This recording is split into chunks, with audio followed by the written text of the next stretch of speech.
Très chiant quand même à faire ce taf quand on est seul. Mais bon, finalement, on y arrive. Hein. Le résultat est plutôt sympa, moi j'aime bien. Je sais pas ce que vous en pensez. Ça fait vraiment bien. Hein. Imitation parquet, c'est une sorte de parquet. Ça apporte un peu de chaleur.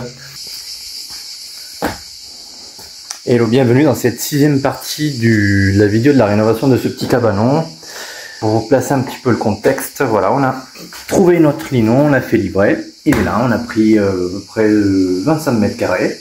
Donc je vais me changer et je pense que je vais commencer à faire les découpes pour la première pièce. Celle-ci. Voilà, et on va voir ce que ça donne. La fois dernière, j'avais déjà passé la couche imperméabilisante blanche sur le sol pour le protéger, après l'avoir bien nettoyé, poncé, bouché les fissures. Aujourd'hui, ça va être la pose du premier rouleau.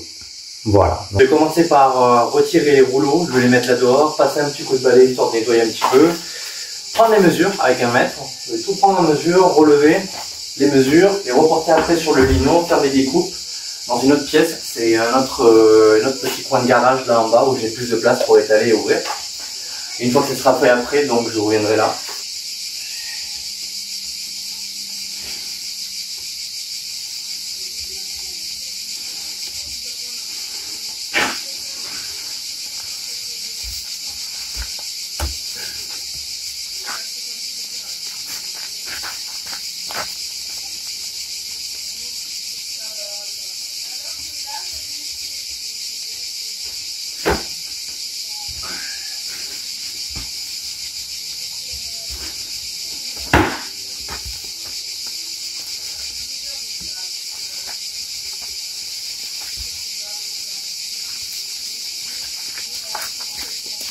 Alors,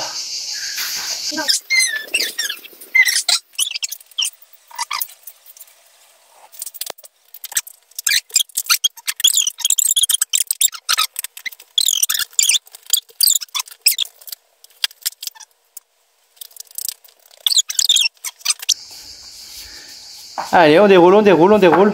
Voilà. Oh! Mais t'es sûr qu'il est assez gros parce que il y a une petite entrée et une grande. Regardez comme il est beau. Eh, c'est joli, hein? J'aime bien? On va reporter les mesures que j'ai prises au niveau du cabanon. On fait les découpes et après on montera tout ça au cabanon pour pouvoir commencer à faire la pose au sol. Ouais, tu vas m'aider à découper un petit peu. On va reporter les mesures. Alors? Là, vous avez tout c'est magnifique.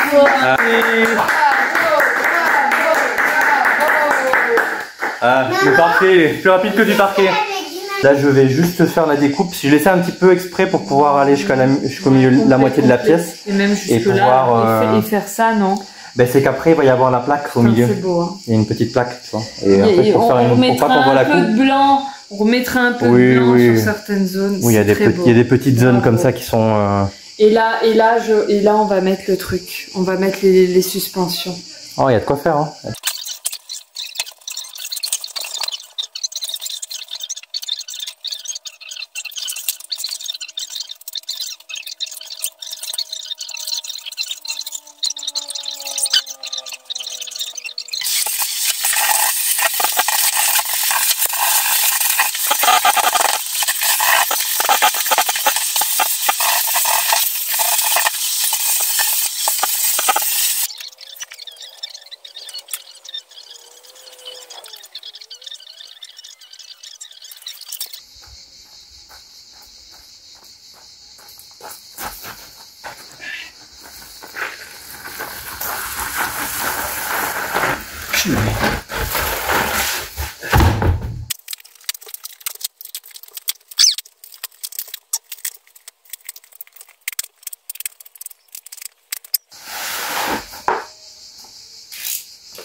Alors voilà, on a fini de poser le dernier lino. Ça on l'avait vu hier, hein, de toute façon. Voilà, là je viens de coller le dernier lino avec les bandes. J'ai fait les contours effectivement, hein, pour vraiment faire quelque chose de propre. Bon, par endroit c'est pas forcément évident. Il y a des coupes à faire. Bon, on fait comme on peut, mais de toute façon ça sera peut-être caché par des plaintes ou par quelque chose comme ça. Bon, par exemple ici à l'entrée, quoi, ça c'est un petit bout que j'avais pas forcément prévu hier, mais bon, on mettra un petit bout de lino et une petite plaque ici, et là au milieu en bois, un peu quelque chose du style quelque chose comme ça mais en mieux, et couleur bois si possible, pas un alu comme ça comme c'était à l'origine. Ça permettra de cacher un petit peu la transition entre les deux pièces, et puis ça apporte une petite touche déco sympa. Donc voilà, c'est sympa, très chiant quand même à faire ce taf quand on est seul, mais bon, finalement on y arrive, hein. C'est une sorte de, faut avoir de la place pour porter ses mesures et pouvoir faire ses coupes comme il faut. Donc le résultat est plutôt sympa, moi j'aime bien. Je sais pas ce que vous en pensez, ça fait vraiment bien, hein. Imitation parquet, c'est une sorte de parquet, ça apporte un peu de chaleur, donc c'est sympa, c'est vraiment très sympa. Enfin, moi j'aime en tout cas, donc ça peut peut-être vous donner des idées si vous avez une pièce comme ça à refaire. Pour un ordre d'idée, je crois que c'était 20 ou 25 mètres carrés, ça a coûté 300 € avec la livraison comprise, parce que c'était un peu en promo. On a pris un lino à Leroy Merlin. Je crois qu'il y a 3 gammes. Il y a une gamme de base, entrée de gamme, médium et premium. On a pris celle du milieu. Voilà, qui trouve, voilà, c'est un lino qui résiste, qui est fait pour les pièces humides, bon, jusqu'à un certain niveau. Donc ça tombe bien. Cette pièce-là, c'est pas que forcément elle est humide, c'est qu'il faut faire quand même derrière, derrière le cabanon, faut tirer une sorte de gouttière et creuser une tranchée pour que l'eau s'évacue quand il pleut. Et là c'est pareil, hein. Voilà, là, mais bon, on fait ça quand on peut. Et puis voilà, écoutez, la suite au prochain épisode, je pense qu'on attaquera peut-être les fenêtres, 2-3 petits trucs. Là il y a un peu de peinture qui s'écaille, je vous l'ai pas dit. Effectivement, voilà, il y a des petites peintures qui s'écaillent, ça en passe en la main vite fait, donc il va falloir qu'on fasse on passe un petit traitement vite fait pour le lambris, parce qu'il y a quand même un traitement à passer, et on repeint, et ça sera propre, ça sera nickel, et peut-être mettre quelques petites plaintes par ici, histoire de faire quelque chose une petite finition supplémentaire. Les portes je les rajouterai. Ah oui, là sous le meuble pareil, j'ai mis ça. En découpant la planche hier, j'ai pris la partie négative de la coupe, et voilà, je l'ai intégré dedans. J'ai tout nettoyé, donc c'est sympa. Bon, ça sera pas comme ça, hein, c'était ce qui était d'origine. Donc voilà, écoutez, j'espère que ça vous plaît. En tout cas, moi, ça me permet de documenter le travail que je fais, de garder une trace. Et à vous, ça vous permet de voir un petit peu l'évolution de ce cabanon, hein, qui était vraiment un peu en décrépitude. Allez, à la prochaine.